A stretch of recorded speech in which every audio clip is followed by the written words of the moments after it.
Get home from school, turn on my TV. Who are these friends staring right back at me? Now that we're old. Hi, I'm Amanda. And I'm Jessica, and this is 90s Babies Nostalgia, where two 90s babies are having some fun. Just to be clear, we're not sponsored by nor affiliated with any of the studios, actors, brands, anything that we are talking about today.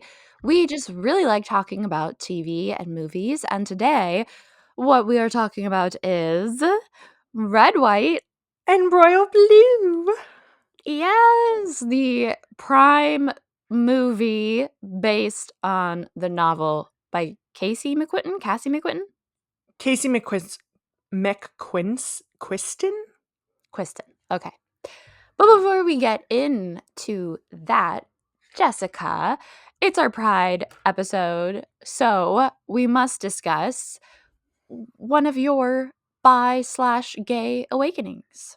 Yeah. One of my bi awakenings, this is gonna be like, I'll call it a specific person, but it's like a general thing, is Kate Upton / Sports Illustrated swimsuit edition. Oh, I remember in college you liking those, and I had never met a woman who liked those. Oh my god, I was obsessed. I think because, like, to me, it did what Playboy does for some men. Well, it's meant to do what Playboy does for men. Sure, but not in the same way because it's not really, like, obviously pornographic, but it is very hot women in swimsuits. But I liked that, like, it had bios on all of them. In high school is when I first started, like, collecting them, and I probably have about 12 editions back to back. But that's when I started collecting them, probably sophomore year of high school. But they do like the rookie of the year. So you learn a lot about these like up and coming models and their accomplishments. And so I think I was intrigued into like the personality part of it, but then I kept buying them because it just had a bunch of hot women. I see, so it was the literature for you. That got me in. And then I think it's the women that made me stay. And then Kate Upton, I would say, is, I don't know if she's on the first, if she was the cover of the first one I ever got, but she's up there as like probably one of my favorite non-rookies of Sports Illustrated. And when I went and saw the Ellen show, she was the guest, and I literally lost my mind. I was like, this is not okay.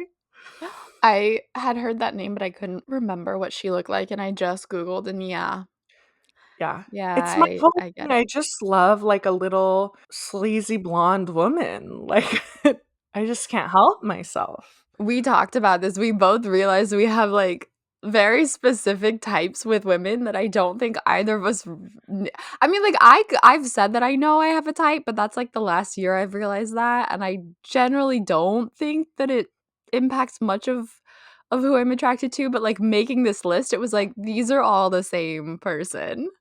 Yeah, I think in general, I can find many people attractive, but yes, when making this list, I was like, "Oh, they're all different versions of the same thing." Like, Yeah. Yeah, I was the same for me. what is your gay awakening / bi awakening? So I'm gonna go with a bi awakening and say, um, sorry, I guess there's something nerve-wracking about saying something for the first time. Um, Okay. Jade and Beck from Victorious. Do I know who that is? From Victorious? Jade and Beck, they were the main couple of the group. Avon Jogia plays Beck. Liz Gillies plays Jade. Jade is like the tough brunette Mhm. girl with the eyebrow piercing. I do know who they are. Yeah, and then Beck is like he's just like a nice guy. He doesn't really have much of a personality, but he has great hair. It's Mhm. just like both of them. You love a whooshy hair like that. I love good hair on a man, Mhm. and I love a bitchy Mhm. brunette woman. And like the two of them together, like that's it. That's my type. Okay, I like it. I like it a lot. Thanks. That's another one I didn't realize when I was watching it in high school, but making this list, I was like, at first I was just gonna put Jade, and then I was like, no, put Beck too. Yeah, like, actually both of them. That's And you know what? awesome. I've been joking as just a beautiful human being who is currently dating Halsey, and that also makes sense in my brain. It does. I feel like any man that dates Halsey, I'm like, yeah, this checks out. Like, That said, do you want to get into red, white, and royal blue? yes. So Red, White, and Royal Blue was based on the book Red, White, and Royal Blue. Imagine that. By Casey McQuist. This is Quiston, but I think it's Quitten. I don't know, guys. Which came out in 2019.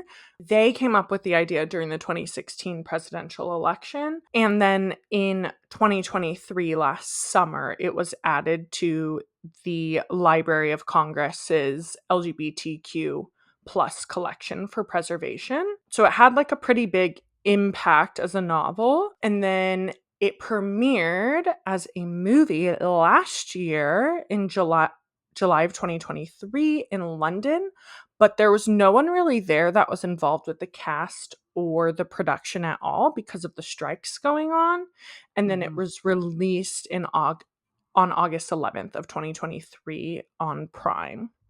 I looked it up, and Casey's last name is McQuiston. I don't know if it's pronounced that Quiston. way because Okay. they're from, like, Baton Rouge or something, so Okay. maybe it's, like, French, but that it's Oh spelled gosh. the way that we're saying it.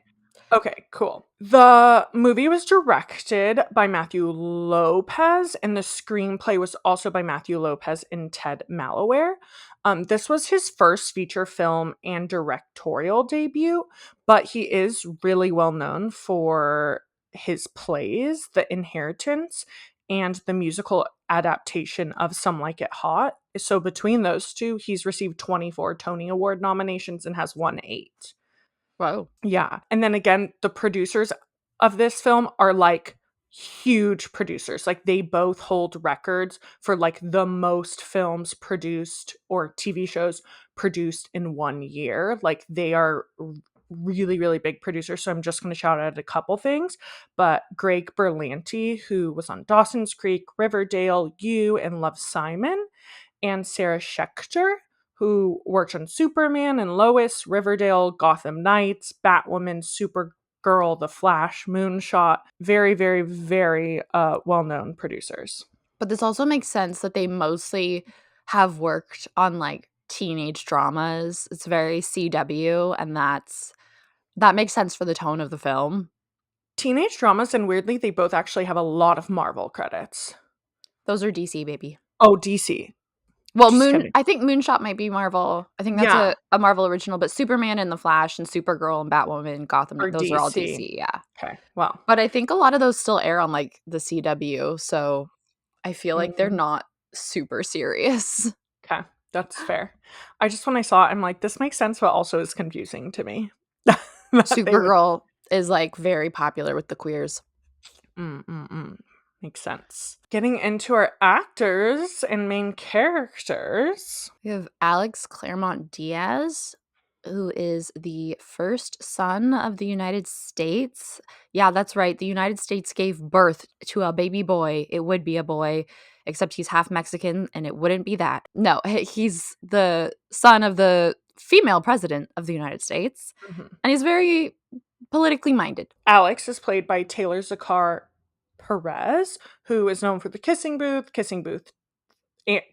2 and 3 as Marco, and in the streaming series Minx as Shane Brody. I also saw that he was on an episode of iCarly in 2012. I saw that as well. Then we have Prince Henry, who is like the Prince Harry parody in that he is the spare of their family, although he's 2 generations removed from the crown at this point, and Mhm. he is just a, like, closeted homosexual who's shy and likes literature. Prince Henry is played by Nicholas Galitzine. I should know. I know he's all the rage. I don't know. I think it's Glitzing, but I also don't know that I've ever heard it pronounced. He starred in the musical film Cinderella, Purple Hearts, Bottoms, and then very recently The Idea of You. Yes, which is currently all over the place because it's One Direction fan fiction acted out by Nicholas Galitzine and Anne Hathaway. Mhm. Honestly, slay. Mhm. Then we have Ellen Claremont, who is the female president from the South. of the United States and Alex's mom, and she's played by freaking Uma Thurman, which just like I don't recognize that as Uma Thurman in my brain. And Mm, and both times I've watched this film, it's like 2/3 of the way through the film that I was like, wait a second, that's fucking Uma Thurman. yeah. Well, when I was writing these out, I was like, she's Uma Thurman. Like, what Yeah. else am I supposed to say here? Yeah. I mean, if you don't know, Yeah. hugely successful actress. Super, super successful. Just a few things that I'm going to call out, but literally there's so many.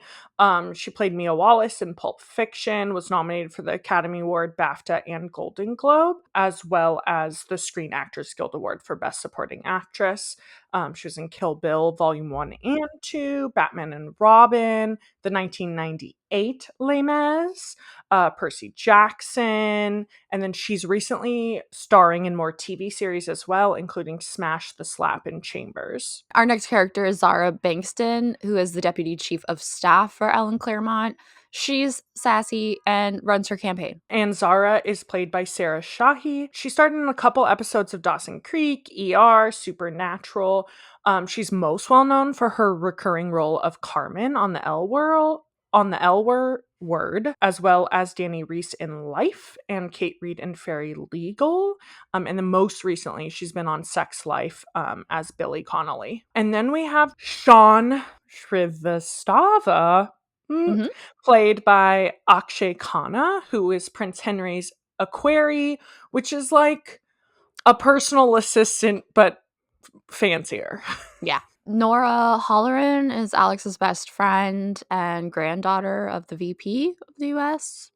Mhm. Just chill. Yeah, Nora is played by Rachel Hilson, who was Nisa on The Good Wife, and then she's had recurring roles on Rise and This Is Us. She also played Mia in Love Victor and Jamie Howard in American Horror Story double feature. Then we have Percy Akonjo, played by Malcolm Attenborough, who is like Prince Harry's best friend. He develops a crush on Nora. We'll get into it. He's there. Princess Beatrice is Prince Henry's younger sister, and that's it. Beatrice is played by Ellie Bamber, who was in the Les Mis BBC series, The Trial of Christine Keeler, The Serpent, and Disney Plus series Willow. We have Senator Oscar Diaz. I thought he was a congressman. No, I think he's a senator. There's a joke in the movie where he says, "Don't call me sir, call me congressman." Maybe he's a congressman. He is the senator of Texas in the film, but in the book, he's the senator of California, so he is a senator. Then that line is extra weird. Because that is a line that I wrote down. It's not in our anyway. He's Alex's dad, and he's a Mexican man and was working class. Senator Oscar Diaz is played by Clifton Collins Jr., who's another, like, he's in a lot of things. I didn't personally recognize his face, but when I was reading through his IMDb, I was like, holy crap.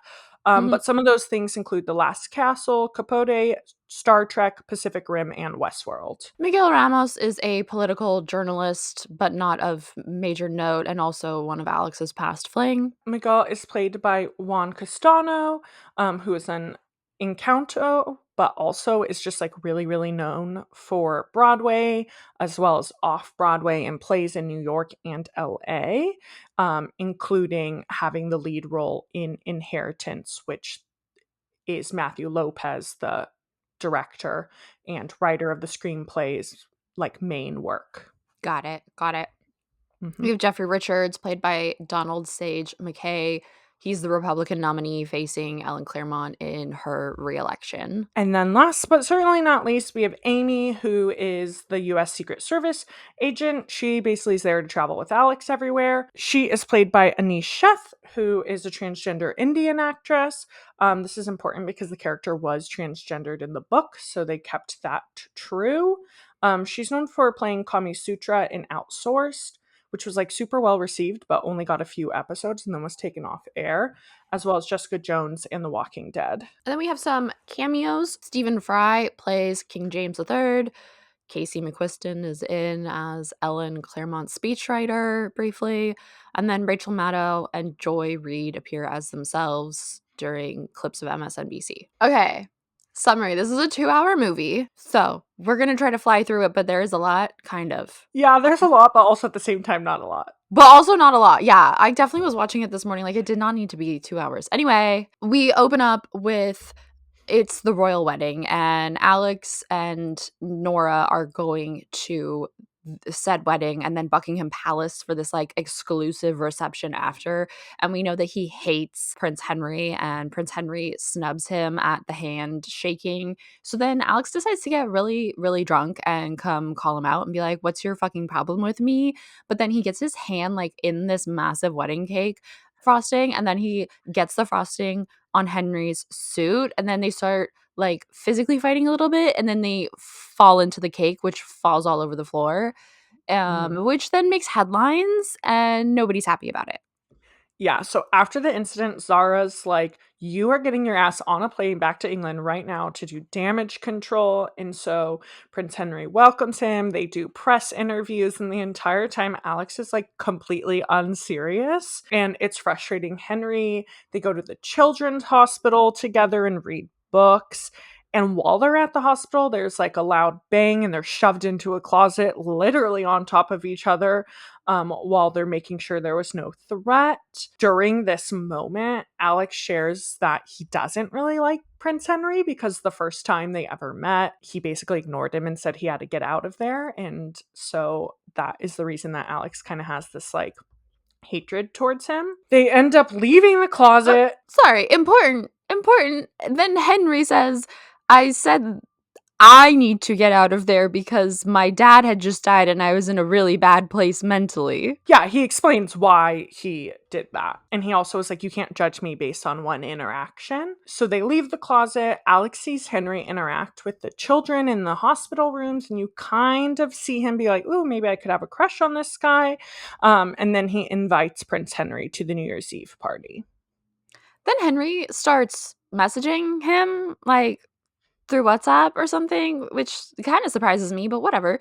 And they start like basically exchanging memes of each other through these texts, which then become more about other things. And then they're on the phone. What in this very weird scene where Alex has the White House turkey in his room for the night. It's okay. And they are like laying in bed talking together. It's a cute montage, and they're learning more about each other. They're clearly starting to like each other. Also, Alex is asking Zara if anyone on the team has read his Texas strategy memo, which he gave to the campaign team completely unsolicited. And she's like, "No, but if the prince goes to your New Year's Eve party, maybe I will."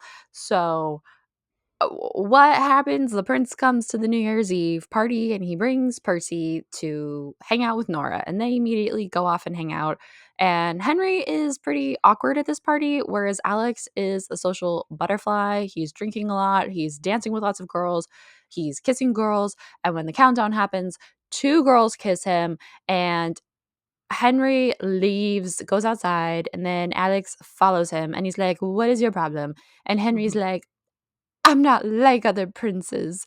And then he kisses him in the snow and then just leaves back to the party. Like Henry kisses Alex and then leaves back to the party. And Alex is in the snow, like, what just happened? It's now fast forward to February, and Alex hasn't heard from Henry since the party, and he's ignoring all of his texts. And so Alex ends up telling Nora what happened and how the kiss caught him by surprise. And Nora's like, yeah, I suspected this all along. And there is the prime minister's dinner, and he's like, he's supposed to be my date, but I still haven't heard from him. So while he's waiting for Prince Henry to show up at this dinner, Miguel approaches Alex and shares that he read his memo about Texas and that there's great ideas in there. And Alex then sees Prince Henry, so he kind of brushes Miguel off and is like, yeah, we're going to win Texas, and like moves on. He goes to Amy and is like, I need you to get me some alone time with Prince Henry, please and thank you. So she gives them a few minutes in this red room, and they start kissing, but then she like immediately interrupts 2 minutes later, and Alex tells Henry to meet him in his room at midnight. And he shows up, they hook up, and Alex is like, just in case you wanted to know, I'm bisexual. And Prince Henry's like, I'm super gay. And they're like, okay, great. And then he's like, we can continue this, but we got to keep it super casual because I'm a prince. And he invites Alex to the charity polo match the next month. Which he goes to. They make out in the closet. Then they are like, we're hungry. Let's go get food and go to Paris. And Henry opens up that Beatrice is the only one that knows about his sexuality. And he feels like he could never truly belong to anyone because he belongs to Britain. And then Henry's like, let's make love. And Yeah. Alex says, I've never done it in the butt before. And they have a very sensual love-making scene where Mhm. they do butt stuff in Paris. Then Miguel Ramos, we're back in the States. Miguel releases a statement about Ellen Claremont's new Texas strategy. And Ellen is upset with her son because she's like, Alex, I know nothing about a Texas strategy. We do not have a Texas strategy. And she's like, you cannot be talking to the press anymore. And Ellen ends up reading the strategy memo. She loves it and decides to send Alex to Texas to put his strategy into action. And while he's there, Henry and Alex exchange a ton of emails back and forth. Yeah, it's a whole montage. This movie loves a montage. Alex addresses the crowd at the Democratic convention, and Miguel catches him at the bar afterwards and like tries to hit on him, but Alex is like, this is never happening ever again. Then Prince Henry shows up, which Miguel does see. They sneak away and immediately start just violently making out as soon as the door is halfway closed, which is a big trend of theirs. And in the morning, Zara is like, you better get your pretty little booty up. And Mhm. hears someone and uses her room key to get into Alex's room and is like, where is she? Where is she? Where is she? I know you didn't have her sign an NDA. Where is she? And storms around the room until she finds Henry, at which point she starts hyperventilating and is like, you're gonna get your pretty little behind back to merry old England ASAP. It's just it's very funny. Because that happened, Alex goes back to the White House. We do a lot of country hopping without showing travel. Yeah. He's back at the White House telling his mom that he's bisexual and in love with the prince, basically. Like, it's a whole coming out plus the relationship reveal. And his mom says, let's have pizza. And are you practicing safe sex? And also make sure that you feel forever about him before you move forward with this. Alex invites Henry and Percy to Texas on Labor Day weekend. They all go out to like a karaoke bar and party, and Henry is like letting loose. He's singing karaoke, and in the morning, Alex's dad is making them all breakfast while they're hungover, and he kind of like, I don't want to use the term come out because he doesn't formally come out, but he's kind of like, Dad, what do you think of Henry? And he's like, this is great. And then they move on. Alex and Henry are lying on a dock in the water. And Alex is like, I can't wait for all of my work in Texas and this election to be over. Like, I want to be able to spend more time with you. Hopefully, we can spend a few weeks together. And he starts to tell Henry that he loves him. And Henry launches his ass into the water to swim away as fast as humanly possible. And he packs his stuff and leaves while Alex is sleeping. Yeet, yeet, motherfucker. Yeah, literally. Back in merry old England, Henry and Beatrice are wandering through the gardens talking about it and how he broke up with Alex, and she tries to cheer him up and says, hey, at least you'll never be king.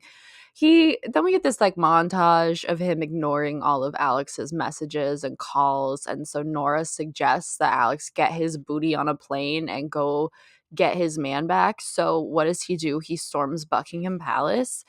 And Henry is understandably upset, but Alex is like, no, we're gonna fight this out. So they do. We have like the scene of them fighting various ways. And then Henry takes Alex to a museum after hours to show that he likes being there as a thing from his dad because people aren't around, and they dance together, and then they exchange, like Henry gives him a ring and Alex gives him the key to his house. So like they're gonna try. They go their separate ways. Alex goes back home, and the next morning, Beatrice, or what I assume is next morning, I don't know. Beatrice grabs Henry and shares that Alex and Henry's emails were leaked on Reddit. And Henry immediately is like, I need to talk to Alex.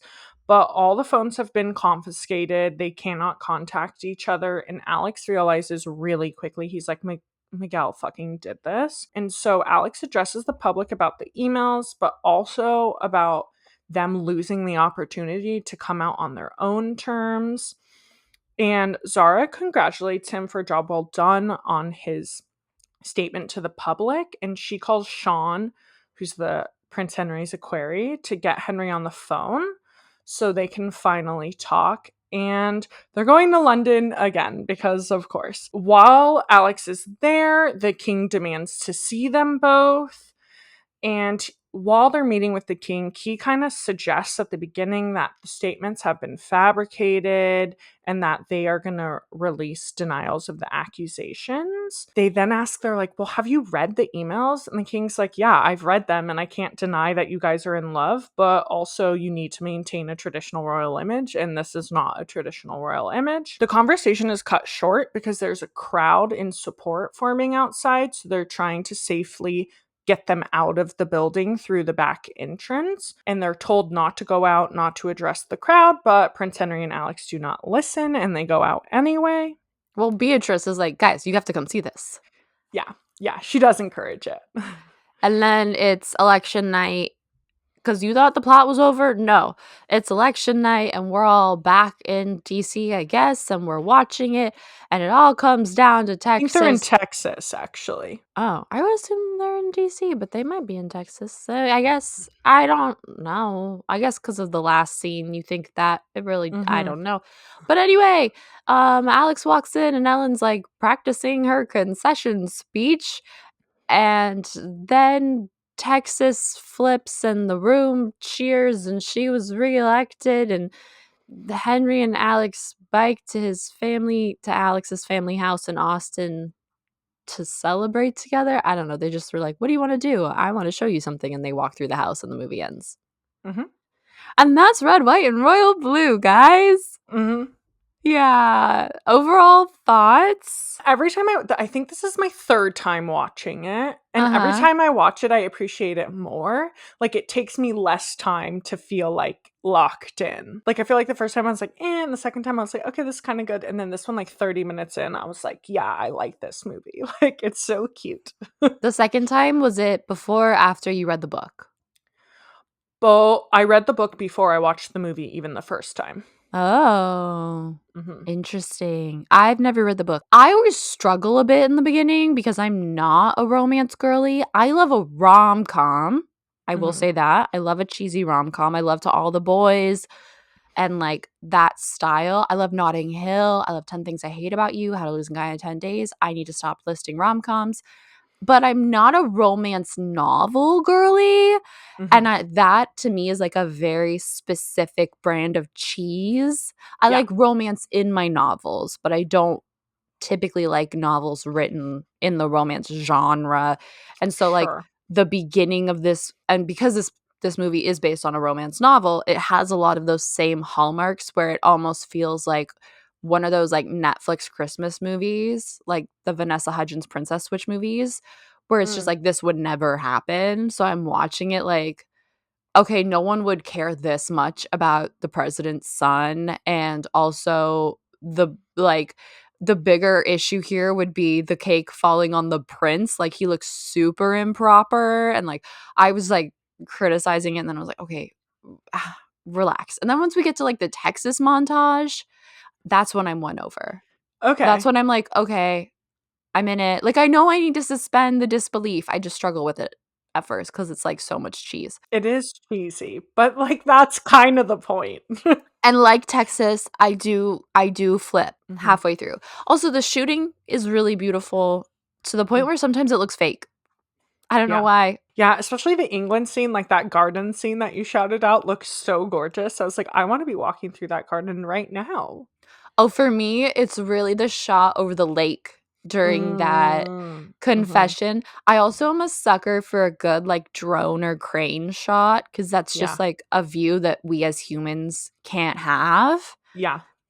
and it's really lovely, and, like, the saturation is up. Okay, things we gotta talk about. Okay, I wrote so many things about this cake because it really, y'all, the cake. All of your notes were about the cake or the very end of the film. There was nothing on the middle, and it was cracking me up. Sure. I feel like a lot of my notes are related to book versus movie comparison, though, which I Mhm. saved for the end. So I do have a lot of notes throughout, but it's just not in this section of like our favorite moments or what we have to talk about. Yeah. So first I want to say this cake was 75,000 pounds as in cost.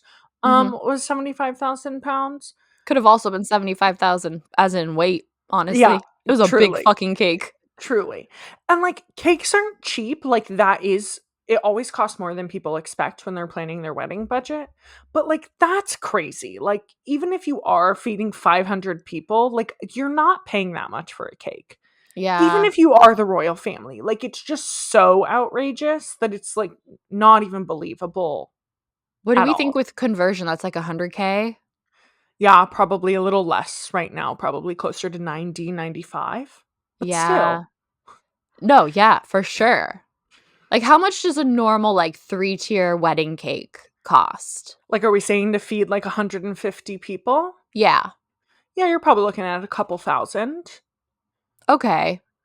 Yeah, like 1,500 to 2K if you're like on the lower end. If you're like getting a high quality custom designed, probably like 3 to 4K. But like Mhm. an expensive wedding cake would be someone who spent like $8,000 on a wedding cake. Like Yeah. 75,000 is really crazy. 75,000 pounds. Yeah. Yeah, it's crazy. And you know what I do like is that the prince does point that out. Yeah. Okay, I'm just gonna jump into the rest of my cake comments so then we can move past cake. Mhm, mhm. So Alex gets he sets his whiskey glass down. That's how he gets the frosting everywhere because it's on he pulls his whiskey glass away from the cake. Why he set it so close to the cake in the first place doesn't make any sense. But he gets frosting all over his hands. Then him and Prince Henry are arguing and he puts his hand on his shoulder and that's how the frosting gets everywhere. But then he like doesn't know what to do. You can see this moment of panic where he's like, "Oh shit, I just got a shit ton of frosting on the prince." And he just starts like rubbing it in, and that would be me. I'd be like panicking, be like, "I don't know how to make this situation better, so I'm going to make it worse." Yeah, I can't decide if I would do that or completely step aside to be like, um, one of your people probably knows how to clean this better than I do because, like, your suit probably costs more money than I've ever had. But Yeah. also that frosting was meant to be buttercream, but it looks and spreads like a shaving cream. It was very, very fluffy. Yeah, it definitely they were not using actual cake for this No, no, no. shot. Then when the cake comes falling down on top of them, this is a huge cake, like huge, and it comes crashing down, but it breaks into chunks before it hits the ground, and I just feel like cake wouldn't do that. Like it splits apart before it has hit them and the floor like mid-air. And I'm like, I don't think cake functions that way. I'm also not a scientist and I don't understand the physics of a cake falling at that velocity and speed, but still. I don't know how the cake would break. I do know cakes fall because they're or like they break into pieces because they're too big. You know, Yeah. like you need a structural support system. Tiered cakes always have structure in them. Yeah. I doubt that they had actual physicist type work on this. They probably just built Mm. the prop and said, make it fall. Yeah. And also probably told the actors, we have one take with this cake, so don't fuck it up. Yeah, true. Yeah, because they're like the one and done. That's all we got. I don't know why it took me reading the book and watching this 3 times to connect this.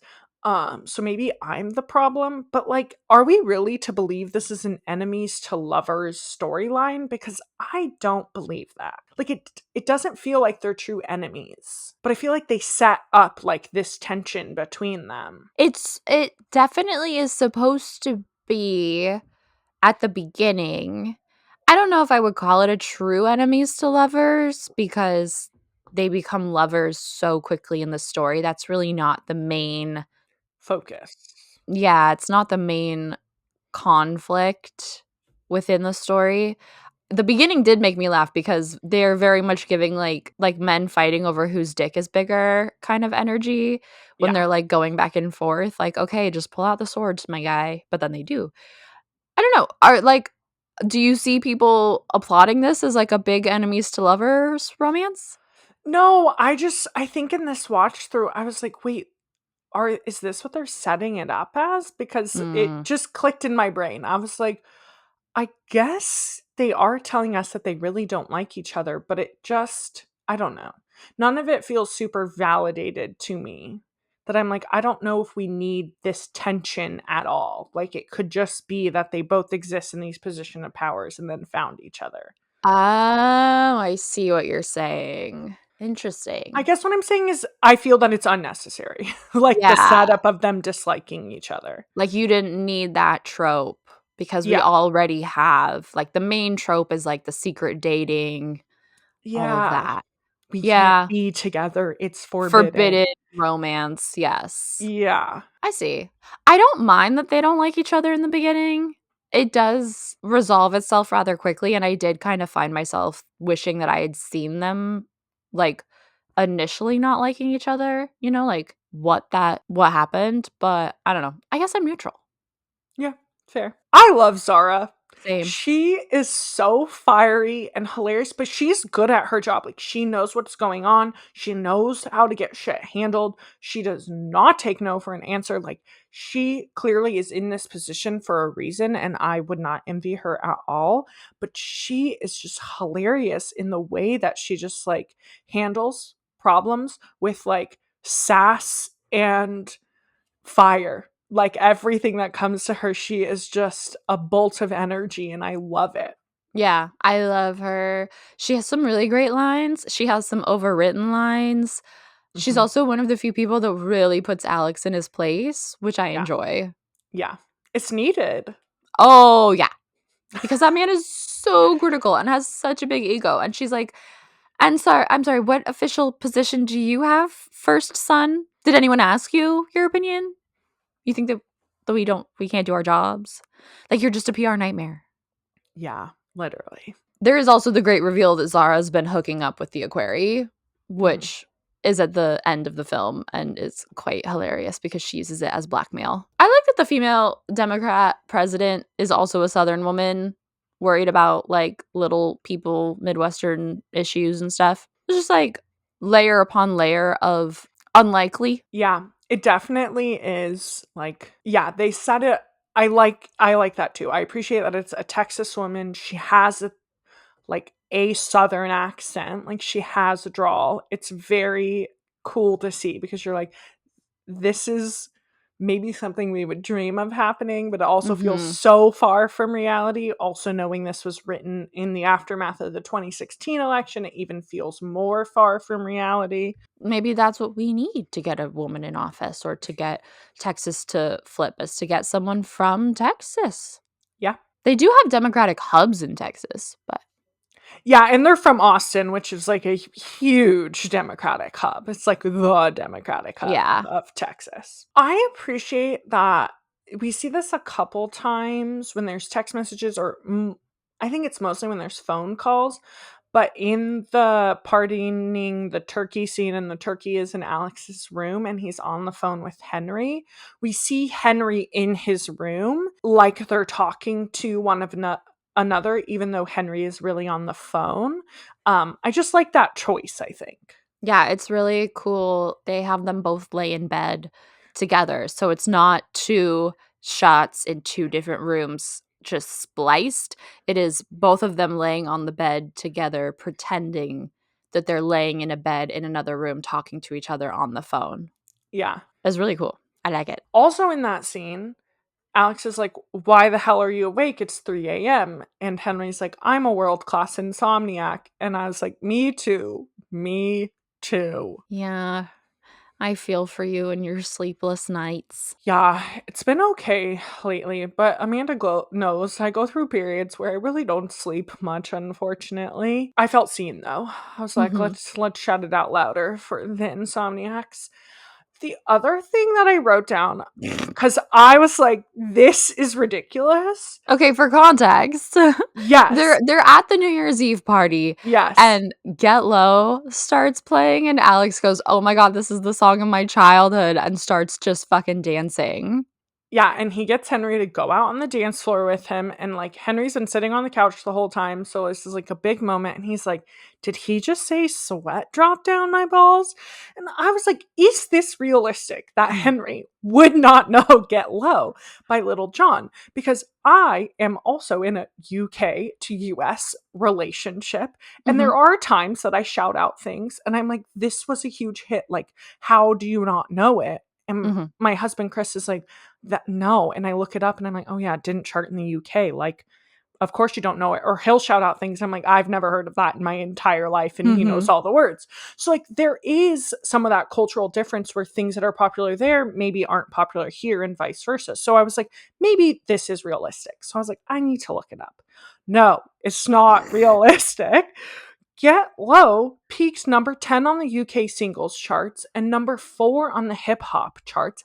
Also, I didn't write down here, but it peaks number 2 on the indie charts, which why it was included under indie doesn't make sense to me, but no sense. and it went certified gold.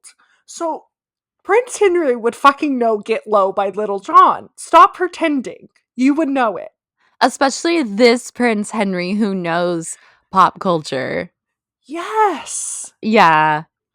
Also, Alex was me earlier this week. I went dancing with my friend for her birthday at a lesbian night at a bar, and they have a couple DJs, and the DJs were primarily playing like 2000s hits for some Mhm. reason. There were also some more current ones. It was like a mix of a lot of hip hop, but when Get Low came on, I was like, "Oh, hell yeah." Yeah. I was like, It "This is. is my song." Oh my god, they played Low by Flo Rida. Mhm. I have not had to actually get low like that since 7th grade, and my knees are not the same, Yeah. but I did it every single time.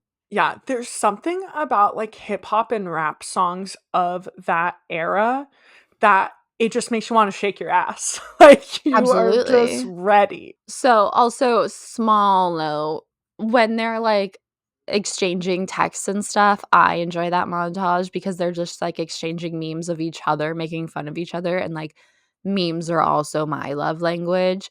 I love a good meme, and I love teasing people as a form of flirting. Mhm. Yeah, I do like that they highlight that, like, how they get into their more serious conversations stems from them just, like, poking fun at one another, but Yeah. always very playfully. I am curious, in the books, is it the same where, like, Henry just reaches out one day?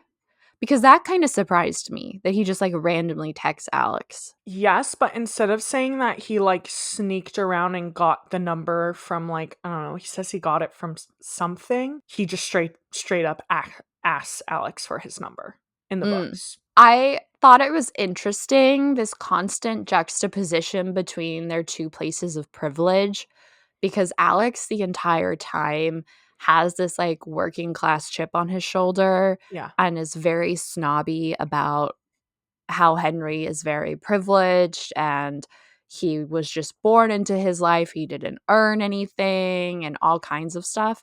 And then we see people check Alex because he's the son of the president of the United States and everything he has is because his mom earned it. I don't know. I thought that it was quite interesting. Like he's still flying in jets and shit like that and he gets handed that campaign while he's still in law school. I just thought it was interesting, and I think the working class chip is very real. I've been Mhm. guilty of that sometimes, of, like, I get frustrated when friends talk about their difficulty with money, if they feel like they have it, when, like, they actually come from a place of higher privilege than I do, and, like, their money problems seem inconsequential. So it Yeah. feels very real, but yeah, I don't know. I don't know. I don't know that I have more to say on that other than I thought it was really interesting. I feel like it is really realistic, and I appreciate that people check him on it because you're like, okay, this makes sense. You have this chip, but also like you live in the White House, you Mhm. get like escorted everywhere you go. Like, this is not your reality anymore. The thing that I thought was interesting that they didn't point out is that when they go out for Memorial Day weekend, they're staying in the family's vacation home, which they bought after his mom finished her first book. But that's before becoming president, they owned a vacation home, and it's a Yeah. nice one. I do feel like we are viewing this from people who grew up in California. Like, I think the reality of a Texas vacation home is a lot Sure. more achievable, but yes, still valid. Sure, but I'm also growing like, we are both also from a perspective of parents who didn't own their homes most of our lives. Yeah. I mentioned this, I really like the Texas montage Mhm. campaign. There's a lot of montages in this movie, as I mentioned, and I think that one is my favorite because it grounds the character more than anything Mhm. and, like, what they're trying to do. Also, the, like, letter writing being read out over top of it is giving Dear John vibes, like soft romance, but also kinda horny. Yeah. It's touching. I would agree, probably in the movie, that is also my favorite montage because, yeah, you really get to see, like, Alex in his element, Mhm. and so it makes the character feel more real instead of this guy who, like, didn't like the prince and now is falling for the prince, like, which doesn't really give you anything more than that. So this kinda makes him feel more well-rounded and like an actual person. Yeah. The coming out scene is really cute. Yeah, I agree. I like this because it reminds me, like, in Young Royals, one of the things we constantly brought up is, like, the balance between the queen being a queen and the queen being a mom.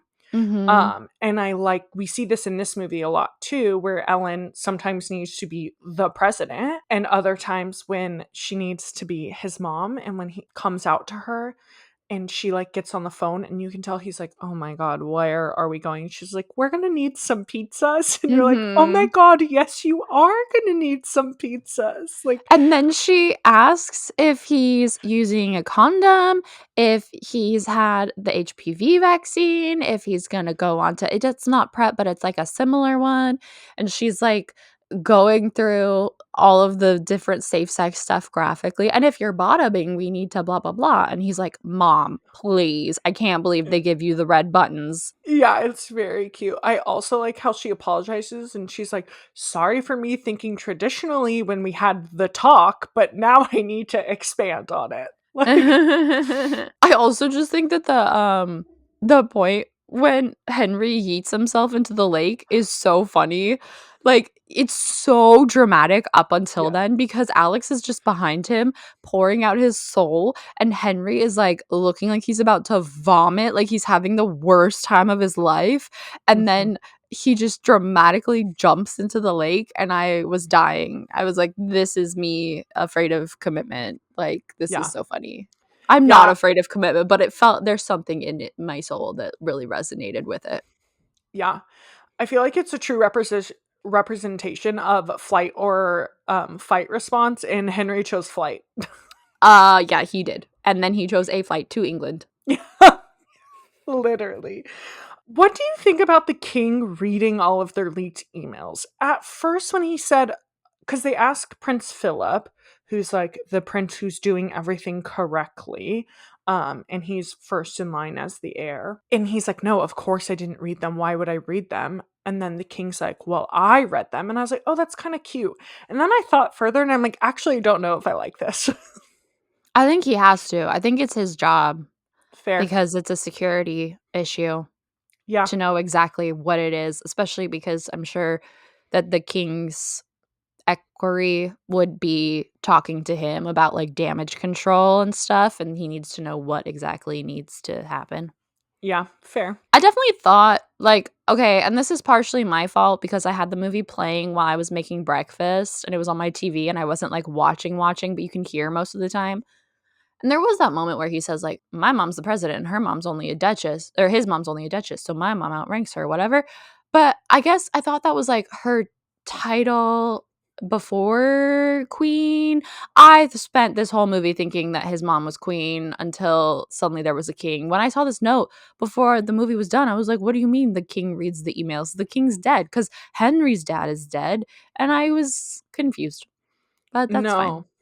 That's what makes them the next in line, because his dad is dead, so his dad would have been the next in line. I do think that Stephen Fry playing the king is not giving king. He's giving prime minister. He's giving Churchill. That's Mm. fine. But his delivery of homosexual is A plus. Yeah. And I appreciate that he is that person that just like pops into things to be an authority figure in gay media now. This is this, Yeah. and he's the principal and Heartstopper, and he just like is around being gay, being homosexual. He talks a lot about how he thinks queer media representation is like super important, and when he found out that Matthew Lopez was directing this film, he actually reached out and was like, I don't have a ton of time, but if you have any small parts, I would love to be a part of it. So he actually reached out and was like, please write me a part, like put me in. Slay. Yeah. I do like Alex's speech when just as he addresses the leak of the emails, he gives a full-on speech, Yeah. which is I dramatic said and public statement. Like, I guess, yeah, it was wishy-washy. It was like you could issue a public statement that's like a text or something. He sure. he is giving a full speech to the press, and I do and don't like it. Like it's the dramatic moment culmination, right? And like on the one hand, the speech is a slay because queer people do have the right to come out or the right to not come out and should have the right to come out when they want, if they ever want, which is all stuff he says. But I'm also like, he has no access to Henry at this point, and should he even be saying things like, I fell in love with Prince Henry to the press without his consent? Because that's further detailing things.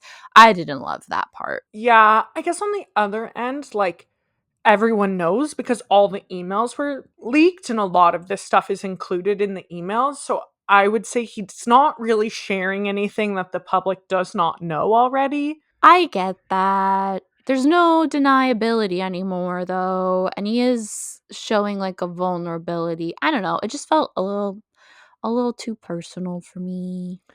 Yeah. But it's a romance. Mm-hmm. Super small note, but I thought it was funny during the Republican debate, is what I'm guessing it was. Nora and like all of the people working on the campaign are sitting in the office and they're playing like a drinking game. So every time they say a certain word, they're all drinking. And I thought I liked it. It was fun. And then My our last last note, note in the is things we have to talk about, our last note is some of these lines are so fucking horny. Like, I yeah. knew it was horny, but it's horny. I remember having that shock the first time I watched it, being like, whoa, okay. Also, because very early on, they start making out violently. And then the first time they hook up, Prince Henry goes down on him. And like, I remember texting people and being like, I was not expecting like 10, 15 minutes into this movie to watch a like mimicked version of Prince Harry give a blowjob to another man. Well, it's what you got. Yeah, it really like it's a horny film, It's horny. but like same sometimes. Yeah. Yeah, I don't think it's unrealistic to romance, especially knowing that they're in the books they're 21, 22. In the Mhm. film they say they aged them up for the film, so people guess they're more like 24, 25 for the film. So especially that at that age, I'm like, yeah, this all checks out.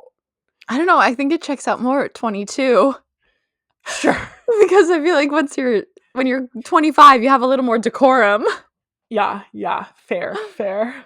Okay, some things that we don't love as much. A lot of this is going to be Jess's like distinction with the book, but go ahead. Yeah, so first, before we get into the distinction of the book, I want to talk about, and Amanda and I have discussed this before, especially with Heartstopper, because we talk that up so much. And a huge reason we talk it up is because of Alice Oseman's involvement in the production, and their involvement is what makes that series so wonderful to consume. And unfortunately, Casey was not involved. it was sold and then it was hands off. And I think this is very obvious. Matthew Lopez has said in interviews and articles that he had to make a lot of changes to obviously turn this into a film versus the book, which is all fair. But he took the strong line of, if it does not involve Alex and Henry, then it doesn't belong in the movie. And so the beautiful thing about this book is there are a lot of subplots that develop these characters into like well-rounded characters, and you really like them plus their extended friends and family, and you just don't get that at all in the movie. And so it loses a lot of charm that the book has. And you'd think that with 2 hours, he'd be able to include a little more. I do think, like, the friends, like Nora and what's his name, Percy? Mm-hmm. I felt like that gets thrown in there early on and then just dropped. Mm-hmm. And they're definitely Nora feels way more important in the beginning than she does halfway through the film or the whole latter half. There's definitely things that you can tell were more prominent in the books that just isn't. Yeah, like he kind of had to find ways to include the things that like drove the plot line of Alex and Henry forward, but then that means that they felt kind of half-assed, like the inclusion of Nora. Amanda wrote that she feels like she got more Alex than Henry, Mhm. which to me, I'm like, yes, that makes sense, and I think that was a purposeful choice because Alex narrates the book. Okay. I didn't know that.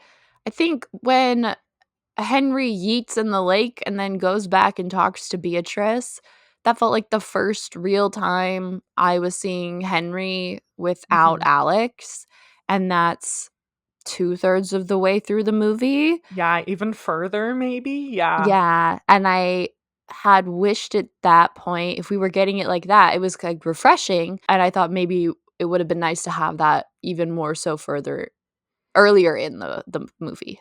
Yeah, agreed. The other thing I wanted to touch on is the R rating of this film. It has gotten a lot of criticism because even though we said the lines are horny, things are horny, it is horny, but it's not super graphic. Mm-mm. And the sex scenes are very tame and they're way more similar to what you'd find in a PG-13 film.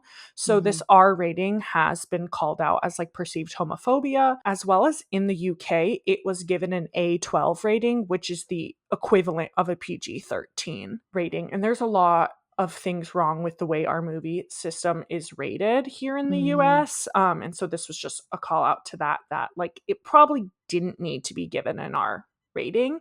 And both the actors spoke out about being kind of upset that it was given that. Yeah, because when I say that they do butt stuff, you don't see it. Like, you see No. them on top of each other in bed in what is very similar to how you would shoot 2 straight people having sex, Yes. and also when you see him give fellatio, it is just like you see his head go down. Those are all things you would see in a straight romance that's PG-13. There's no butts shown. There's also obviously no female nipples shown, which I feel like you can show women's boobs once and still get a PG-13 rating. Like, Yeah. like there's limits. Like you can say fuck once and still get a PG-13 rating, but like say it more than once, you get an R. I think, Yeah. yeah. Yeah, there are like loose rules like that, but again, it's just a panel of people who decide this. Um, Mm, and so, there's a lot of criticism over the years, like for over a decade now, on how the system is unclear and how movies are ranked is unclear. And there seems to be a lot of like homophobia, racism, sexism in the decision making of like what's okay and what's not okay. So I mhm. just thought it was important to call out because this film really did not need to be rated R. No, it didn't. Okay, so the scene where they have penetrative sex for the first time, they're just standing in front of a window and Henry says, "I think we should make love," which is like very not romantic. No. It's something that is kind of normal, I guess, but Hmm. it feels very artificial the way that he started it. Mhm. Alex does call him out as like, who says make love? Yeah. When he first said, I think we should make love, I was like, I think it would be more normal to be like, I think we should have sex. And then also, it just feels like, okay, he says that, and then they start kissing, and like, that's not natural. Like, normally you like get into the mood. Also, they have a good conversation where Alex is like, I've never done that before. And I appreciated that because that's a very real thing. But that would have come a lot earlier, typically. Like, that would have been a conversation already because you're, like, both doing things and you're, like, in the mood, and then you get to, like, "Oh, I haven't done that," and, like, "We can wait until you're ready," blah, blah, blah, Yeah, I agree the timing of the conversation was weird, and I do agree that it is, like, kind of unromantic for how, like, sweet and sensual the scene is and, like, what it's supposed to represent in their relationship, that maybe, like, the language that was chosen was, like, not the best. I think the way they get into it is not the Mm, best. mm, I would have mhm. liked it to be more natural. I Yeah. do really like the scene for how it's shot and shown. I think that sex, and especially probably gay sex, is shown as very like transactional and hot and like whatnot. But this was very sensual and soft, and it was more like love making style sex, Mhm, which I appreciated for the sake mhm. of like romantically lighting gay sex. Yeah. But I just didn't like the way that they got into it. Okay, y'all, I'm gonna go on a little rant. Prepare yourself. It's not really a rant, but I'm gonna talk for a little bit. Hopefully, you don't hate my voice. I'm gonna talk about like book versus movie. If you haven't read the book and you want to read the book, fast forward a few minutes because there are spoilers. So, yeah, just skip over this next part. But I think it's important to call out because a lot of fans read the book first, obviously. And so these are like important distinctions that kind of make the movie fall a little flat. Many character storylines are like cut out or cut short, or they don't exist at all, or they're just like completely different. I'm not going to cover all of them here because it's so many characters, but I'll cover a few. One of the huge things in the book is that Ellen and Oscar are divorced and Alex has a stepdad, and the blended family dynamic is huge in the book, and it adds a lot to the character development of Alex as well as that whole family. And to have a female president that is divorced with a blended family, like it just adds so much more, and we're completely missing that. I was gonna say, oh, a Southern woman as president, they really decided that the part that was the least realistic was that she was on her second marriage, huh? That was where they drew the Yeah. line. That was where she was not getting the Midwest to vote for her. Yeah. Interesting. In the book, it is Queen Mary, and we swap to King For James. what? Because of Stephen Fry? Because he wanted a role? I don't know if it's Stephen Fry. A lot of people speculate that like around the time was of filming was around the time that Queen Elizabeth died, and so maybe they chose to make the change. Then I don't fully understand why they made this decision, but it was the decision that was made. Princess Beatrice has a huge, in general, Mm-hmm. in the book, they draw a lot of comparisons to what they call the Washington Trio and the England Trio. And the England Trio is Prince Henry, his best friend Percy, and then his sister, Princess Beatrice. And then the Washington Trio is June, who does not exist in the book, Nora, and Alex. And there's a lot of comparisons between them, and like these two trios get up to a lot of shenanigans together. So that's entirely missing. They kind of Hmm. comboed a lot of these characters into one another to make it work, but there's a whole substance abuse plotline with Princess Beatrice, and it really lets you know why her and Henry are so close to begin with and why they confide in each other. June Claremont Diaz just doesn't exist at all, so Nora is kind of like a combination of who June is in the book and who Nora is in the book. They just like put her into one. In the book, the June plotline happens, the June and Percy plotline happens, but in the movie they make it Nora. So June is his sister? June is his sister. Younger? Younger, and it's through the blended family. So through the Oh, so a stepdad. stepsister. Mhm. Mhm. Interesting. Yeah, I would not have guessed that Princess Bia had any substance abuse issues from the way she is in the films. That does not look likely at all. And Mhm. then Alex is very much giving only child, so Yeah. Yeah, all interesting. Yeah. And then the other thing is we completely eliminate a prominent character from the film, which is Colorado Senator Rafael Luna, who's an openly gay senator. And Alex really like sees him as a mentor. He looks up to him, but there's an entire subplot with him and the Republican rival Jeffrey Richards, and that subplot is what leads to the emails being leaked. So the emails are leaked by the Republican candidate in the book, not a journalist, which I thought was a very interesting thing to change. Because that character exists, the character of, kind of loosely, the character, it's not exactly Miguel, but there is a journalist character that he has hooked up with, as well as like a friend from his past that he has hooked up with, and that's how he's kind of learned he was bi in the books, but not to the level that it is in the film. And the involvement of the Republican Party with the emails being leaked, as well as his mentor being involved with the Republican Party. Like, it's this entire subplot. Like, it takes up a good chunk of the book, and he just was like, not Prince Henry, not Alex, let's throw it away. But again, it adds substance and we're missing it. I'm not too excited they took that out because it's a 2-hour film. And I think that would add a lot of time to it because that's all characters and stuff that we don't know. But I did feel like Miguel was not a likely solution for the leaked emails. I didn't feel like he had that kind of power. It makes more sense for a big organization to be behind it. But then on the flip side, maybe they didn't want to alienate more viewers by saying the Republican Party did it.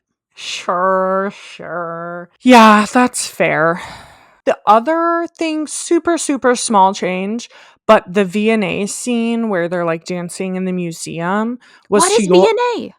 Victoria and Albert? It's the Victoria and Albert Museum. Okay, they never named it in the movie. I thought they were in the British Museum, and then you wrote V&A, and I didn't know what that was. Yeah, it's the Victoria and Albert Museum, but it's To Your Song by Elton John, and then they switched it to Can't Help Falling in Love. It's fine. I thought that was a fine change, but Elton John is a gay singer. Like, it makes sense that they would, maybe they couldn't get the rights. I don't know. It just feels like a weird switch. Yeah, they couldn't afford it. They could not afford it. But we could afford Uma Thurman and Stephen Fry. Okay, two last things, small. The height difference is flipped, which a lot of people seem to be upset about. I didn't really care. And then Buckingham Palace balcony scene, in the book, they do not go out. They go up to the window, they look out, they see the crowd in support, and then they leave through the back entrance, which is a more realistic of what would actually happen. But I understand the change because it is a really beautiful, fun scene in the film that they get to go out to the crowd. So I appreciate the change, but it is a huge change from the book. It feels like an ending moment. Yeah, it's more of a movie movement. You need that like big thing to happen. I had a couple other little notes in the things we didn't love as much. I've said it like 3 times already in this recording. This movie loves a montage. I don't mind a montage. I love Heartstopper. Heartstopper has a lot of montages. I just felt like at some point when it's a 2-hour film, which I've also said a lot of times, it could have been snappier. Yeah. It could have been more succinct, especially if you're cutting out all those storylines. And some of it has to do with how many freaking montages there were. Like, a couple is fine, but it was like every changing of the relationship we saw through a montage. And I think maybe it's because Matthew struggled on what to do because the book is done through so much through emails and texts that like he didn't know how to include that without a montage. But like, I agree. It does get kind of old and you're like, I don't know, give me substance. There's so much substance. Give it to me.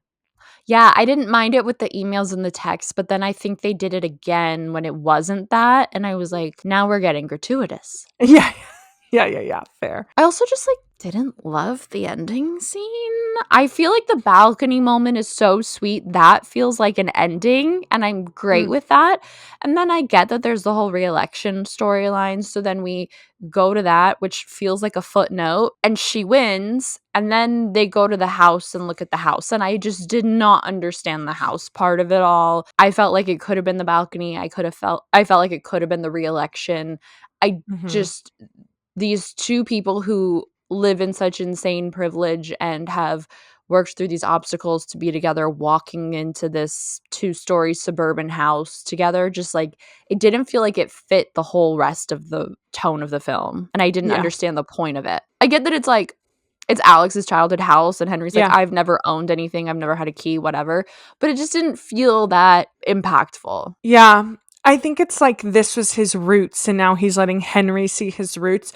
But I agree that, yeah, it doesn't feel as like, oh my gosh, movie moment as the election scene or the balcony scene feels. So it Mhm. kind of lands flat.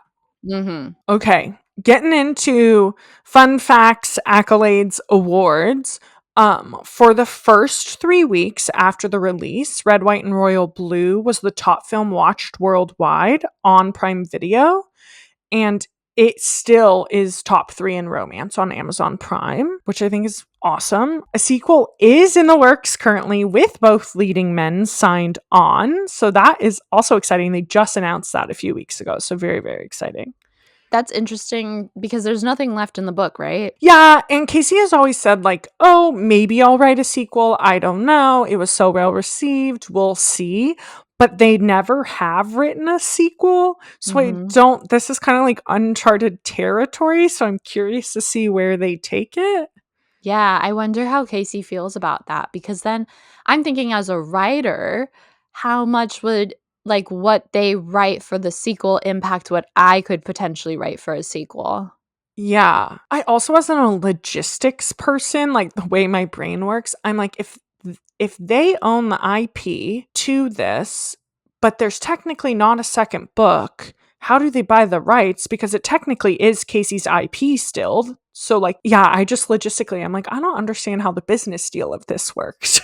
Oh, well, Amazon licensed the Yeah. rights for the film adaptation, Yeah. and that would include their own story. Like, you know, they could have done whatever with this. So, it could have been accurate to the book or not. But the source material, really, the IP is really like the characters and what and their situation, Yeah. anything that's recognizable. So they can create a second sequel and they can still pay royalties on it to Casey, even if it's not Hmm. based on their own Oh, actual, okay. because it's based on their characters and their story. Okay, fair. Awards. It was nominated for Outstanding Producer at the Producers Guild of America Awards, and it got runner up for Best Comedy Movie at the Queerties, and it was nominated for Outstanding Film and won Queer Fan Favorite at the GLAAD Media Awards. I have the most unhinged comment in our fun facts section is Yeah. that Nick Glitzing has said that he is straight and that man has the most dick sucking looking lips that I have ever seen. I'm actually shocked he's straight. He Right? doesn't give me that energy. It's them dick sucking lips. They're so like plump and you just like you watch him and you're like, that is a homosexual. Yes, yes. But he did say that in an interview and that he has mixed feelings about playing queer roles because he feels like he doesn't want to take up space, but also he sees these characters as more than just their sexuality. And in another interview, Taylor Soccer, the guy that plays Alex, Yeah. he has said that he doesn't like that actors are asked to disclose their sexuality. He didn't like that Nick had ever been asked if he was Mm, straight or not, and that Kate Blanchett has said we must fight to the death to suspend disbelief, and that stuck with him because as long as like you're watching a film and there's nothing outside of that room that matters, the actors are doing their jobs and like it's no one's mm. business. So he True. hasn't stated his sexuality. Yeah. Mhm. Which, right, like actors don't owe that. And we Mhm. talked about this during our Heartstopper episodes too. I think there is a level that it's nice if the actor can personally identify with what the character is going through, but I understand not always casting based on sexuality. Yeah, because it also in order to do that, it requires the actors to disclose that to the casting directors. Yeah. My personal take is usually I don't care too much about things like sexuality. I care about physical, visible changes, Mhm. differences. Like, obviously, a white person cannot play a person of color. An Sure. an able-bodied person should not play someone with a visible disability, and also a cisgendered person should not play a trans person. Yeah. That's how I feel about it. But when it Yeah. comes to, like, sexuality, I think that's so fluid, and also, like, when I walk around, people don't know that I'm a Yeah. homosexual. Sure. Sure. Do you want to get into quotes? Yeah. Okay, I have a few. Zara is talking about how they've worked so hard to build this relationship up with the prime minister and this trade deal with England. And then Alex fucked it all up by the cake crashing down on him and Henry. And she goes, thousands of hours, gallons of tea. And as an event planner, I'm like, yeah, dude, that probably sucked. She probably was like, oh my God, all my hard work. Where did it go? Alex is given a fact sheet on Henry to study before he has to fly to London for damage control. And Alex goes, does he have a fact sheet on me? And Zara goes, yeah. And I can tell you that making it was one of the most depressing moments of my life, of my career. Valid. Yeah. I don't remember who says this, but it's Alex has very strong opinions and he shares them loudly. I think it might be Henry. And it's me. Yeah. Yeah. I saw you write that, and I was like, yeah, that's you. Yeah. Yep. Because anything that you say, guys, that Jess disagrees with, she will eventually come around, because you've heard us do this in the podcast a million times. But like over text, immediately it will be all caps. No, Mm-hmm. no, that is not true. Yeah. I'm also very stubborn, so Yeah, we both are. Oops. oops. Another one, which is Nora to Alex, and she goes, oh, honey, princes aren't allowed to be gay. You should know that. And he should. And he should. He should. But the way she says it is just like so sincere, but also like, are you fucking kidding, bro? Like, I just appreciated it. You wrote this down, but I also wanted to write it down. Mm. When Zara finds Henry in Alex's hotel room for the first time, she says, every time I see you, it takes another year off of my life. Mm-hmm. Another one you wrote down that I wanted to write down. Yes. Ellen, during the coming out scene, she goes to Alex because they're talking about, how does he identify? And he says bisexual. And she goes, well, the B in LGBTQ is not a silent letter. And I was like, yes, say it louder. Hell yeah, Ellen. Yeah. Alex has his little not coming out scene with his dad where he's just like, how do you feel about Henry? And he's like, do you have some like Catholic guilt you need to put on me? And his dad says, you are, after all, talking to the patron saint of gender neutral bathrooms in Austin, you little shit. Mhm. He's like, give me more credit than that. Yeah. Yeah. One of the good line, like most of these are quips, but there is a good line that a few good ones that Henry has that are a little more grounding. And Yeah. in the moment when he is fighting with Alex, which I honestly wish, I have feelings about the resolution of this film, and that storyline. But one of the good ones he has is, my life is the crown and yours is politics, and I will not trade one prison for another. Mm-hmm. I really liked that sentiment. I really liked that scene. I didn't like that it's like irrelevant because they end up together, and also that they get outed. So like he never really gets to make a choice. I don't know. It just, Yeah. Yeah, the decision is taken from them. But yes, even the resolution of that scene is like, okay, I guess you are trading one person for another because you just don't care because you want to be together. But they don't really discuss it further than that line. yeah. And he says, like, I'm not hiding. I just have a shred of self-preservation. But no, you don't, baby. But no, you Mm-mm. don't. No, he doesn't.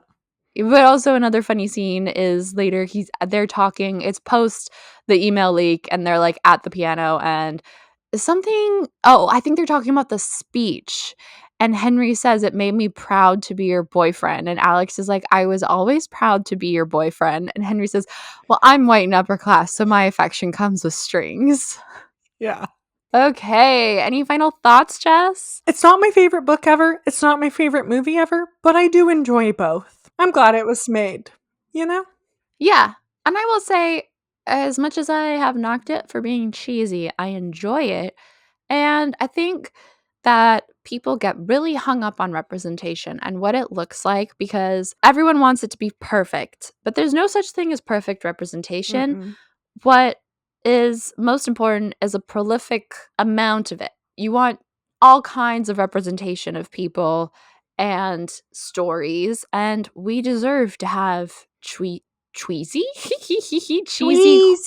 tweezy, which was supposed to be cheesy and queer. Tweezy, cheesy queer rom-coms, you know? Yeah, we do. So, Yeah. slay. Up next, I don't really know when we're going to release this, so we may have one more Pride Month episode for you. That's a fun one. We're trying something new. Or we may be on to Life with Derek Season 2. You'll know before I know. It's fine. It's one of those. In the meantime, please, please, please rate and review us on Apple Podcasts or Spotify. It really, really helps us out. Go give us a follow on all our social media, 90s Babies Nostalgia on YouTube and Instagram. Spell out the word 90s. On TikTok, use the numericals there. And with that, we'll see you in the next one. Stay gay. Bye. Bye.